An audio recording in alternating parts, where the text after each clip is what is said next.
Return to the refugee issue. I was mentioning that Boris Johnson, he is in Warsaw, Poland right now, speaking about the crisis in Ukraine and warning that it is a growing humanitarian crisis. I mean, look at these pictures. He is saying that refugee numbers could run into the millions as people flee their homes. We've already heard from the Human Rights Agency, the Refugee Agency of the United Nations, that 500,000 people have left. Most of them have been welcomed, as you heard from Susan Ormiston, by people in neighboring countries with open arms, but not for everyone. People of color say they are having a much more difficult journey. There are some very concerning stories emerging at those border checkpoints, and Michael Serapia was here looking into that part of the story. Good morning, Michael. Good morning, Heather. And you know, you're absolutely correct when you talk about neighboring countries of Ukraine rightfully being praised right now for opening their doors to people from Ukraine, displaced women and children mainly.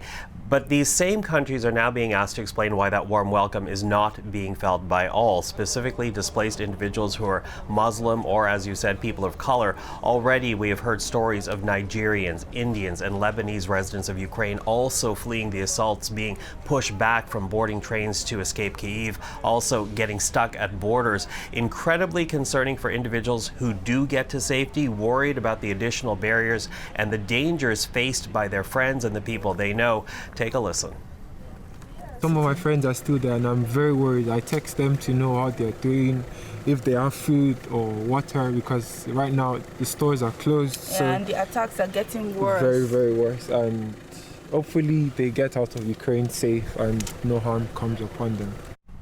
And the words being used by national leaders are also leading to both hurt and concern. Heather, take a look at what the Bulgarian Prime Minister said this past week about displaced Ukrainians, saying, quote, "This is not the refugee wave we have been used to, people we were not sure about their identity, people with unclear pasts who could have been even terrorists," he says. And he went on to say, in other words, there is not a single European country now which is afraid of the current wave of refugees. And he actually also goes on to say that the displaced Ukrainians are, quote, intelligent and educated people. Now, in truth, those are words that could also be used to describe refugees from Syria these past years, but have not and were not. Words that could also be used to describe displaced people of color from Ukraine.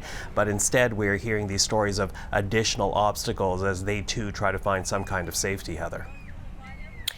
What has been the reaction, Michael, to these reports that are just beginning to emerge, really?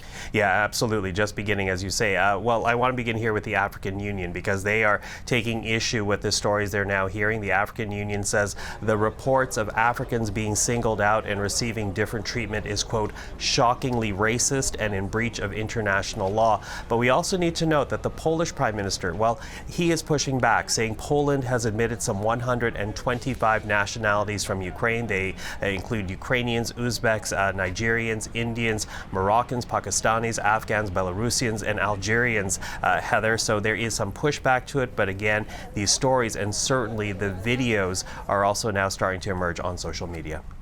Michael, thank you very much. You're welcome.